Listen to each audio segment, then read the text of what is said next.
Welcome, ladies and gentlemen, and especially welcome to the experts of the digital transformation. Now, Ralph already was quite clear about this. He told us why we should not yawn when we talk about digital transformation, but beyond that, we have to ask ourselves how we want to invest in order to seize the opportunities. Max and I today are going to discuss some of the key paradigms of the digital transformation. And here, above all, we also wanted to include the outside perspective. Well, thanks, Rebecca. That's exactly what we're doing. And you already mentioned one key term, paradox. I mean, that's the world that we live in today. Let me give you an example. We keep talking about sustainability. We want to go green. We want to have higher wages than the low-wage sector. We want everything to be sustainable, but everything at the same time is to be individualized.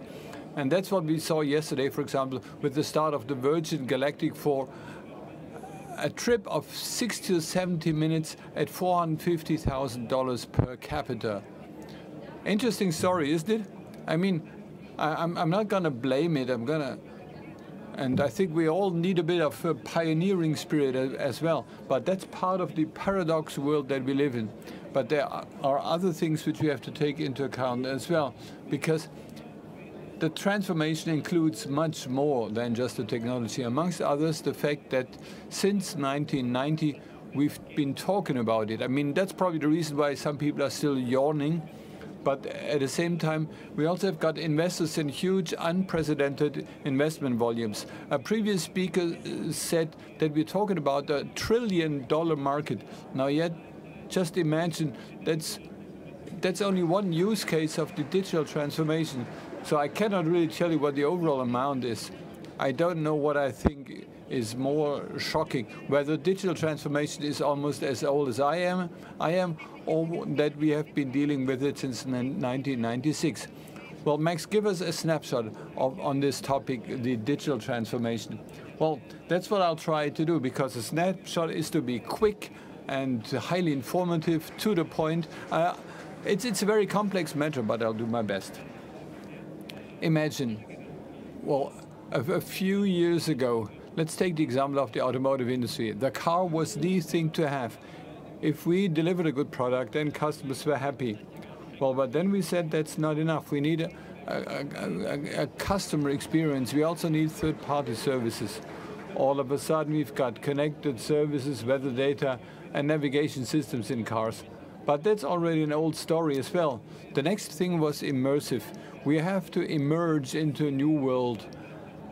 And all of these are things which are massively lowering the entry barriers for competitors.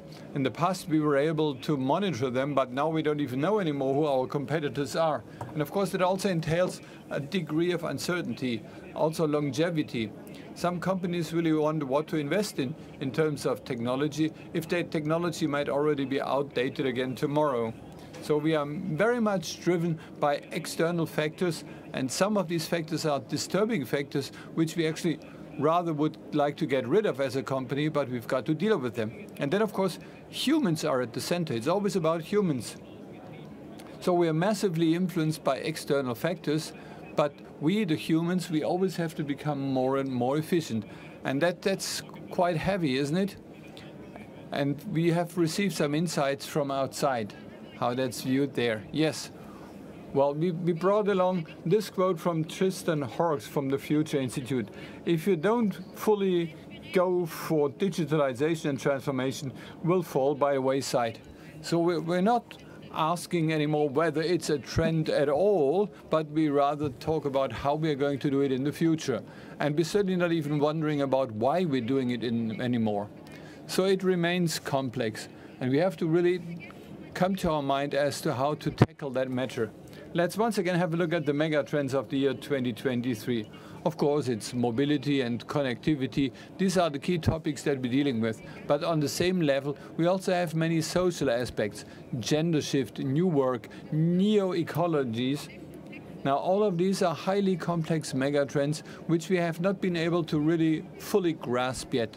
So on top of digitalization, which we already take kind of for granted, and which we are the experts in. Now, on top of that, we should not forget the social aspect. And here, humans are most relevant. And that's the paradoxical thing about it. Christian Hawkes also said we've got to learn to love minor crises. We're not talking about transformation anymore, but minor crises. And I'm sure that we all love the transformation, but when it comes to the small crises, well, that's something we still have to get used to yet. So we've got lots of opportunities and a lot of growth coming. And also the key question, back to you, Max, what does this mean for our growth? Well, thanks. I'll try to do my best again. So we just talked also about resilience. And resilience is being discussed very controversially.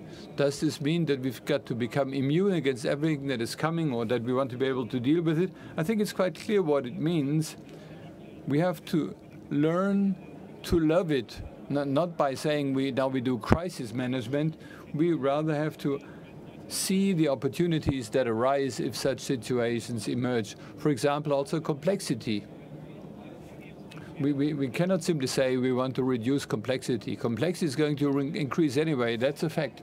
But how we deal with it and how we can have providence through this jungle of technological ideas and new achievements, now that's going to be the game changer. And our customers, they're asking us, they're not asking for system solutions. They know that we can do it. They have trust in us. In some areas, we are the market leaders, Lünderock list top 10. So we cannot be entirely wrong. Nevertheless, the question is this the right solution for me? And what is our answer to that?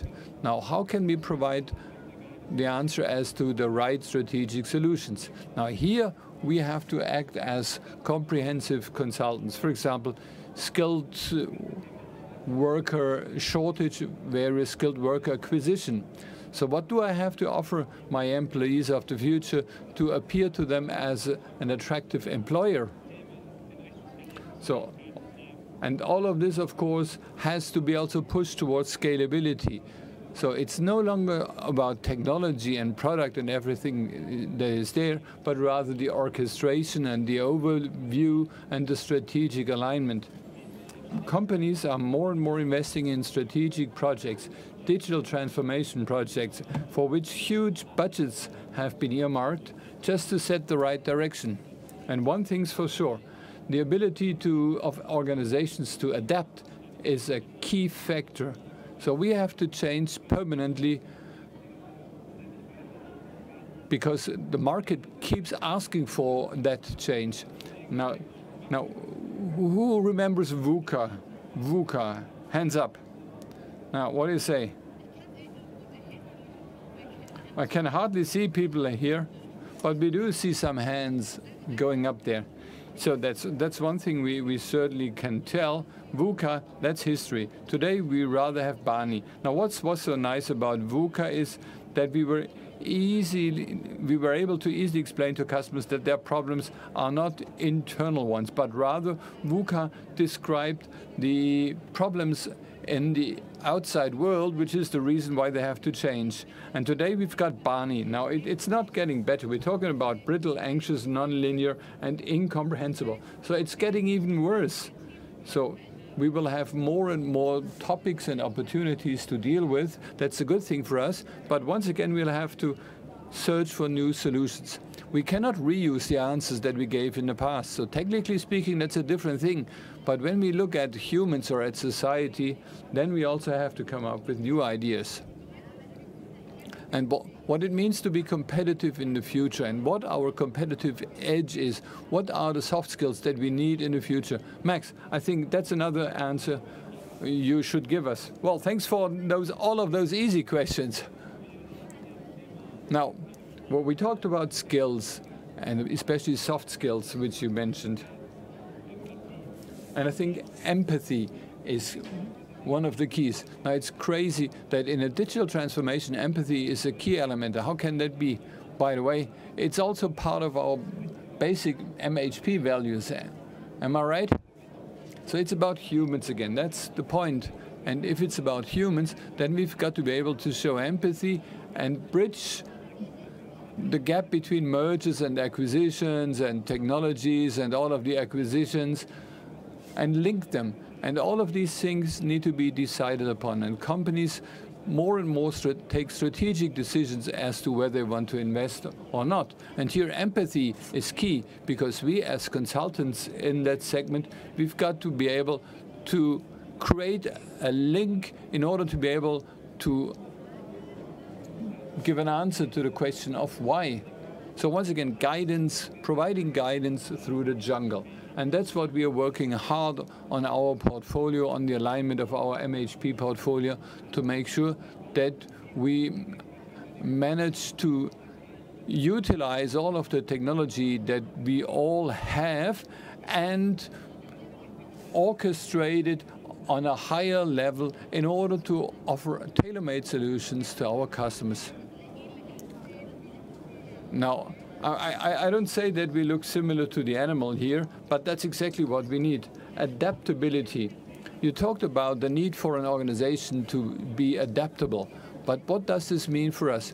Now, we as the individual, of course, we have to be adaptable, and we've got to be able to explain this to our customers as well. Individual persons, teams, also entire organizations must be able to adapt.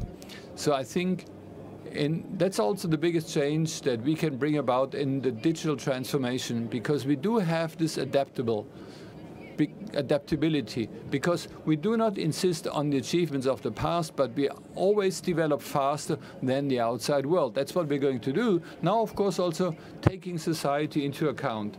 So what's the final take-home message right before the evening event? Well, apart from all of the technology that we've got under control, we cannot forget about society as a key factor, because just think about how humans feel who go through these BANI times, brittle, anxious, nonlinear, and incomprehensible.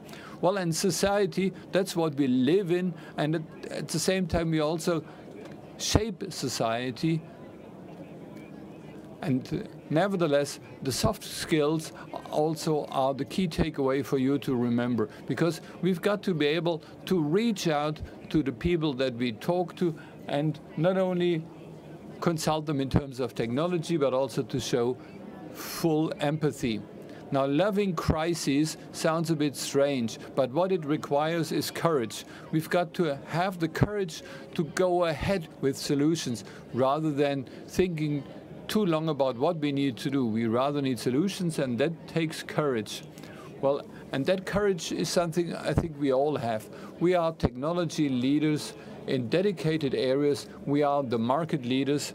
So you are the tech experts. You've got the necessary experience, and we all can only benefit from that. And that is a tough announcement to all of the competitors who do not have that widespread know-how. And if we are able now to add empathy to the strategy and align our company in this direction, then I think we've done everything right. Well, I do believe so as well, and thank you for your attention.